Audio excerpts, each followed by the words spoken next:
xasan sheekh maxamuud madaxweynaha dowladda federaalka Soomaaliya ayaa waxa uu xarunta madaxtooyada ee Villa Soomaaliya uu kula kulmay wafdi uu hogaaminayo ku-xigeenka xogayaha guud ee qaramada midoobay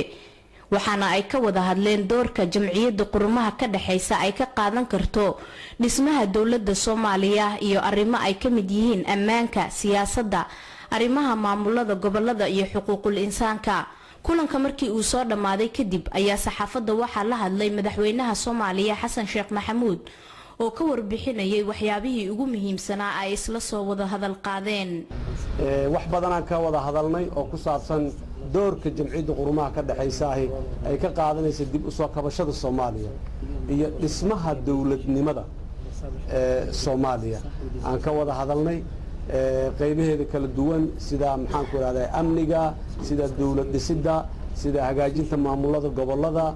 sida maxaan ku raadayay arrimaha muxuu ahay xuquuqda aadanaha sida maxaan ku raadayay dhammaan waxyaabahaas oo dhan annaguna dawladda Soomaaliya qorshayaal cad ay waxaas ka leedahay waan kala sheekaysanay asigana waanu horena waa u ogaa runtii aad uu muxuu ahay dhiirigelin ay noogu tahay joogitaankiisa iyo discussionkiisa annaguna in aan gaarsiino fariinteena iyo sida aan Soomaaliya ay wax u rabtahay ayadana waxay ahayd fursad kale oo weyn ku-xigeenka xogayaha guud ee qaramada midoobay Jane Ellison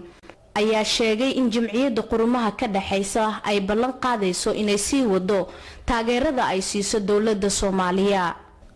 dhanka kale ra'iisul wasaaraha xukuumadda Soomaaliya Cabdi Faarax Shirdoon iyo ku-xigeenka xogayaha guud ee qaramada midoobay ayaa waxa ay wada qaateen kulan gaar ah waxaana ay soo kormeereen xafiisyada ay ku shaqaynayso qaramada midoobay ee ku yaala magaalada Muqdisho